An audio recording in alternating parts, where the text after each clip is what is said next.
और मेरे बाबा के भक्तों, आप लोग कैसे हैं? उम्मीद करती हूँ सब बढ़िया होंगे, फर्स्ट क्लास होंगे। बाबा का आशीर्वाद सबके ऊपर बना रहे, उनकी कृपा सबके ऊपर रहे, बस यही चाहती हूँ। देखिए, शास्त्रों में भगवान के 3 स्वरूप हैं, सत्य, चित्त और आनंद। सत्य क्या है? सत्य जो होता है वो कभी नहीं बदलता, वो अपनी जगह पे स्थिर रहता है, उसको कोई बदल नहीं सकता। झूठ, झूठ बदलते रहते हैं। एक झूठ बोलेंगे, उसको छुपाने के लिए दूसरा झूठ बोलेंगे, फिर तीसरा झूठ बोलेंगे, मतलब झूठ का पूरा सिलसिला चलता रहता है। पर जो सच है वो नहीं बदलेगा, वो जहाँ था जैसा था वो वैसा ही रहेगा।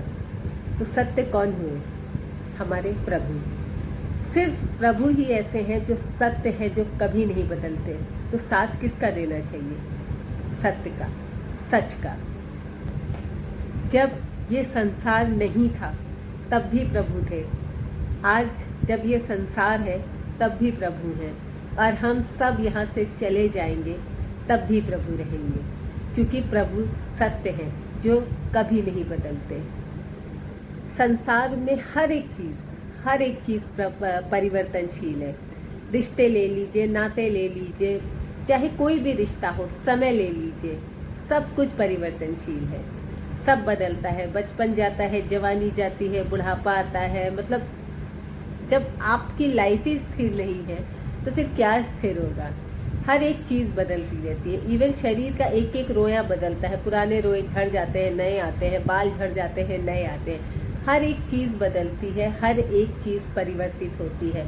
सिर्फ वो है जो कभी परिवर्तित नहीं था। कह रही हूँ ना, हम हैं तो भी वो है, हम नहीं रहेंगे तो भी वो रहेगा। इसीलिए भक्ति और अपना ध्यान वहाँ लगाइए जो सच है, जो सत्य है, जो कभी नहीं बदलेगा, उसकी तरफ ध्यान लगाइए। और क्या ये फालतू की चीज़ों में अपना ध्यान आप लगा करके वेस्ट कर रहे हो, जो परिवर्तनशील है, क्षणिक सुख देगी आपको। आनंद क्या है? क्षणिक है। आप संसार की, यही तो प्रॉब्लम है, हम संसार की चीज़ों में आनंद ढूंढते हैं। आनंद तो अपने अंदर है। संसार की चीज़ों में तो क्षणिक आनंद है। आप चलिए, आप 10 जगह जाएंगे, घूमेंगे फिरेंगे, लेकिन वापस लौट करके वहीं आएंगे, फिर वही सेम जिंदगी। पर अगर आनंद अपने अंदर ढूंढेंगे तो हमेशा खुश रहेंगे, ना कहीं जाने की आवश्यकता पड़ेगी, ना कुछ करने की आवश्यकता पड़ेगी। आप अपने ही अंदर खुश रहेंगे। तो है ना, सत्य, चित्त और आनंद, ये प्रभु के स्वरूप है। ये जो शरीर आपको मिला है ना, इसे सच मत मानना। ये किसी की देन है और उसी के पास वापस जाएगी। उसकी जब इच्छा होगी फिर वो हमें वापस भेजेगा। तो ये शरीर ही हमारा नहीं है। और हम इसीलिए तो कहती हूँ, आनंद अपने अंदर ढूंढो। जब आपका कुछ है ही नहीं तो फिर क्या किसी से आस लगानी, क्या किसी से अपेक्षा करनी? जब आपका कुछ है ही नहीं, सब कुछ आपको दिया गया है, भोगने के लिए दिया गया है, आपसे वो चीज़ वापस ले लीजिए। खुश रहने के लिए, प्रसन्न रहने के लिए किसी की ज़रूरत नहीं। हमारे साथ क्या है, किसी ने अच्छा किया हम खुश हो गए, किसी ने बुरा किया हम फिर सैड हो गए, हम दुखी हो गए, क्योंकि हमारी खुशियाँ दूसरों पर निर्भर है। हमारी खुशी जब हम पे निर्भर होगी तो ना हम कभी ज़िंदगी में दुखी नहीं हो सकते। और आपको पता है भगवान की वीकनेस क्या है? भगवान की कमज़ोरी है कि वो अपने भक्तों को रोता हुआ नहीं देख सकते। इसलिए मेरे दोस्तों, भक्ति में मन लगाओ, खुशी अपने अंदर ढूंढो, बाहर इधर उधर मत भटको खुशी के लिए। ठीक है, मैं ये नहीं कह रही कि आप सब घूमना फिरना करना बंद कर दो, लेकिन भाई हमें भी तो भेजा गया है, तो हम भी तो यहाँ का सारी चीज़ों का यूज़ करेंगे। पर चीज़ें चुन के देखो। कोई भी ऐसी चीज़ मत करो जिससे आप जब भगवान के पास जाओ तो मुंह दिखाना पड़े, तो आपको शर्म महसूस हो। गर्व से जाओ, इंजॉय करो। बिल्कुल, इंजॉय करने के बहुत सारे तरीके हैं, है ना। ज़रूर नहीं है कि शराब, मदिरा, पान पी के ही इंजॉय होता है। अरे बहुत सी चीज़ें हैं जो आपको, आप प्रकृति इंजॉय करो, आप नेचर इंजॉय करो, कुदरत की दी हुई चीज़ें इंजॉय करो। आप देखना, आप भगवान के इतने करीब पहुँच जाओगे कि आपको उनके होने का आभास होने लगेगा। आप भक्ति करके तो देखो, दिल से, सच्चे मन से। और जैसा कि मैंने कहा कि चलिए, अब हनुमान जी तो बिल्कुल हमारे आसपास ही हैं, तो उनकी भक्ति तो ज़रूर करिए। हनुमान चालीसा रोज़ पढ़िए, ये मैं रोज़ आपको कहती हूँ। अब देखिए, हनुमान चालीसा एक ऐसा ग्रंथ है जो अवधि में लिखा गया। बाकी जो सारे हमारे ग्रंथ हैं वो संस्कृत में लिखे गए हैं, क्योंकि संस्कृत की एक अपना बहुत उसकी फ्रीक्वेंसी होती है। और आप जब भी आप संस्कृत के या ओम के शब्दों का उच्चारण करते हो ना, तो आपकी जो वोकल कॉर्ड है एक फ्रीक्वेंसी के साथ वाइब्रेट होती है। इतनी शक्ति होती है मंत्रों में, इसीलिए मंत्र का उच्चारण ज़रूर करना चाहिए। आपका पूरा पूरा जो चित्त है, पूरा शरीर वाइब्रेशन के साथ वाइब्रेट होता है। तो हमारे जो मंत्र लिखे गए हैं वो बहुत बहुत अच्छी फ्रीक्वेंसी वाले मंत्र हैं, जिनको पढ़ के आपका रोम रोम रोम आनंदित हो जाता है। और बहुत ओम के उच्चारण के बाद बहुत पॉजिटिविटी आती है, और पॉजिटिव नेगेटिव वाइब सब हमारे इर्द गिर्द ही है, सारी फ्रीक्वेंसी में घूम रही हैं। आप पॉजिटिव बात करेंगे, आपके साथ पॉजिटिव चीज़ें होंगी। आप अच्छी बात करेंगे, हंसी की बात करेंगे, खुशी की बात करेंगे, हैप्पी होंगे, चैरिटी की बात करेंगे, पूजा पाठ की बात करेंगे, तो आपके साथ आपके आसपास सारी पॉजिटिव वाइब्स होंगी। किसी को दान देने की बात करेंगे, किसी की मदद की बात करेंगे, मतलब जो भी पॉजिटिव चीज़ें हैं आप करेंगे तो आपके आसपास एक पॉजिटिव वाइब होगी। वहीं आप नेगेटिव चीज़ें बोलें और आप पॉजिटिव बातें करेंगे तो आपके साथ भी पॉजिटिव होगा। और अगर आप सारा टाइम शक में, शंका में और हमेशा नेगेटिव रहेंगे तो आपके साथ वो वाइब्स आपके आसपास ही घूमती है। बस ये है आपके ऊपर कि आप क्या कैच करते हो।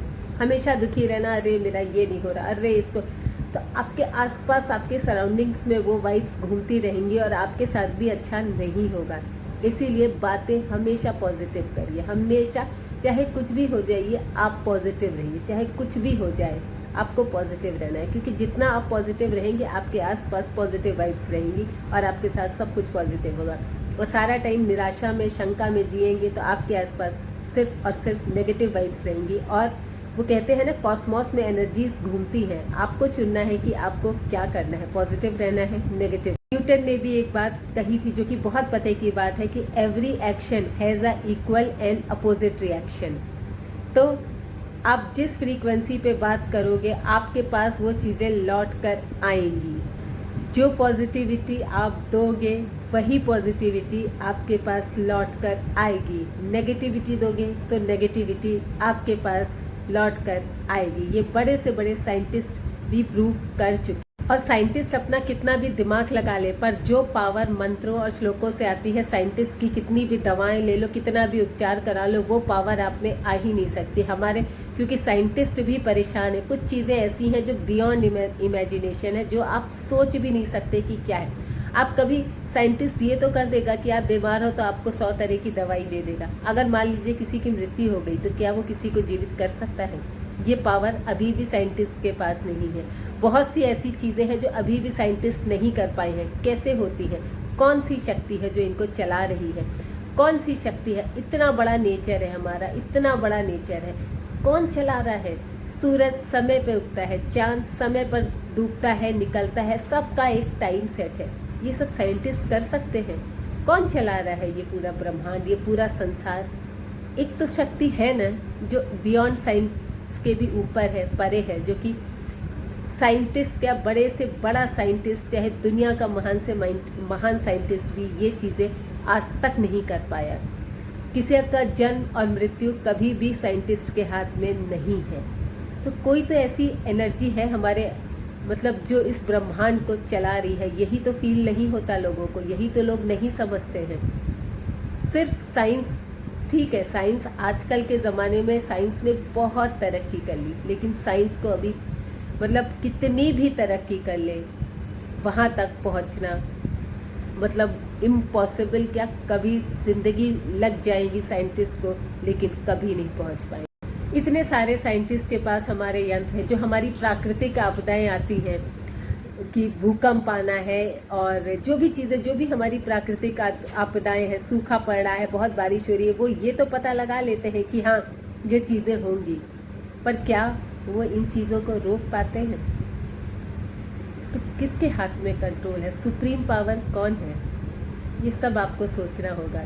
इसीलिए कहती हूँ दोस्तों, उस सुप्रीम पावर का साथ चाहिए तो पूजा करो, पाठ करो और जितना हो सके उतना करो। ज़रूरी नहीं है कि सारा सारा दिन बैठा करो, दिल से करो, जितना भी करो श्रद्धा से करो, मन से करो। आप इतने पॉजिटिव हो जाओगे ना कि नेगेटिविटी आपके आसपास भी नहीं घूमेगी, और आप पॉजिटिव रहोगे तो आपके आसपास पॉजिटिव वाइब्स रहेंगी और आपके साथ सब कुछ अच्छा अच्छा ही होगा। और देखिए ये भी कहा जाता है कि अगर किसी के ऊपर शनि जी की महादशा चल रही है, जो कि कहते हैं कि शनि की महादशा अच्छी नहीं होती है, अगर किसी के ऊपर शनि की महादशा चल रही है तो उसे हनुमान जी की पूजा ज़रूर करनी चाहिए, क्योंकि इससे शनि की महादशा जो चल रही है उसमें बहुत राहत मिलती है। और इससे जुड़ी एक बहुत ही इंटरेस्टिंग कहानी भी है जो आपको सुननी चाहिए, और इससे आपको पता चलेगा कि हनुमान जी कैसे शनि की महादशा से आपकी रक्षा करते हैं।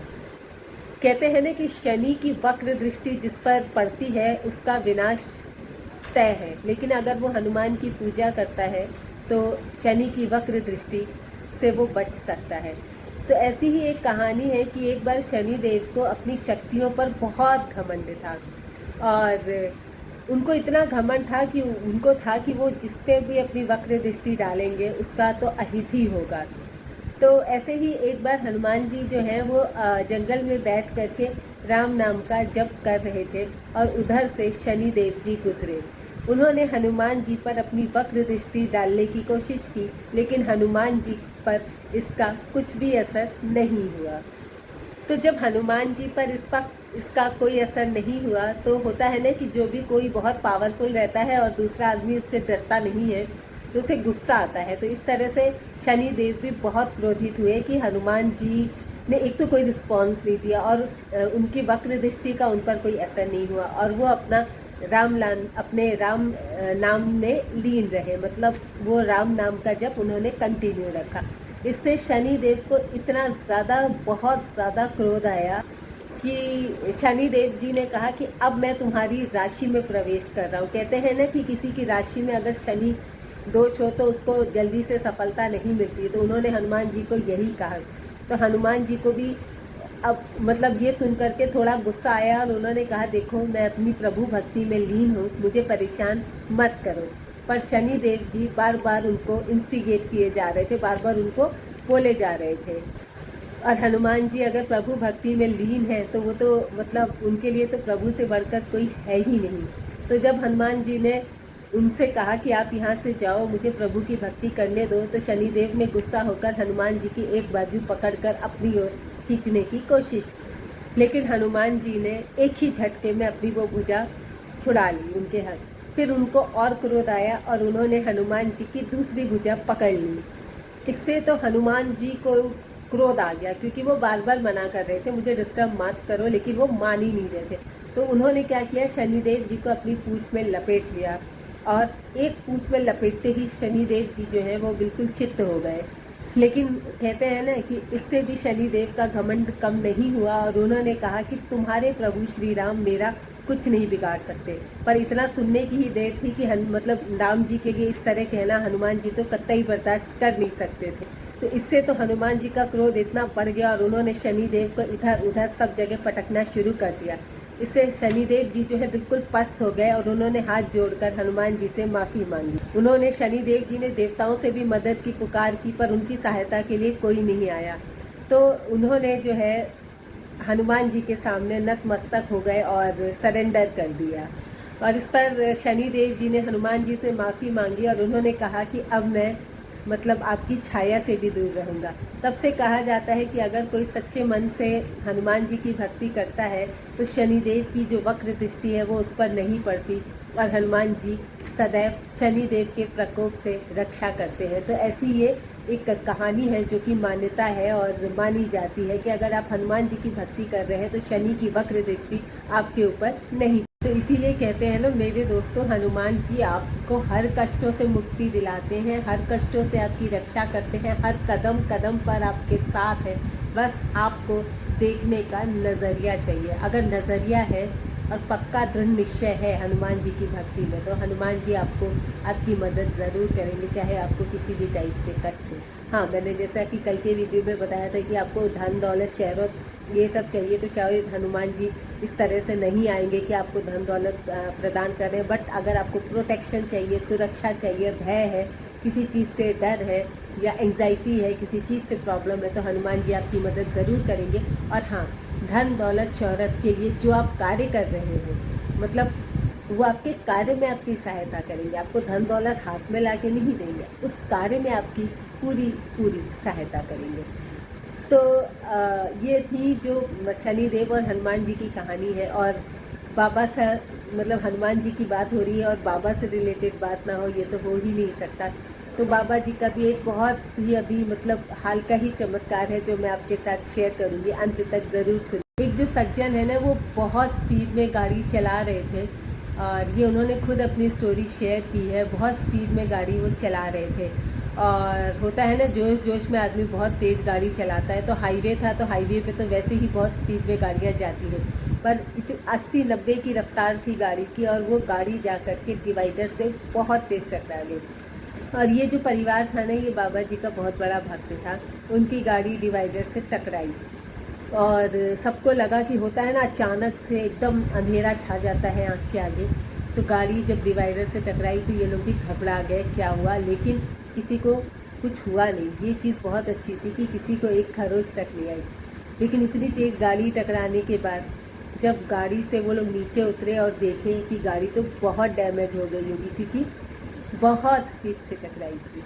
लेकिन जब उन्होंने उतर करके देखा तो गाड़ी पे इतनी सी खरोच भी नहीं थी। मतलब एक कहते हैं ना, धूल का कण भी नहीं लगा था।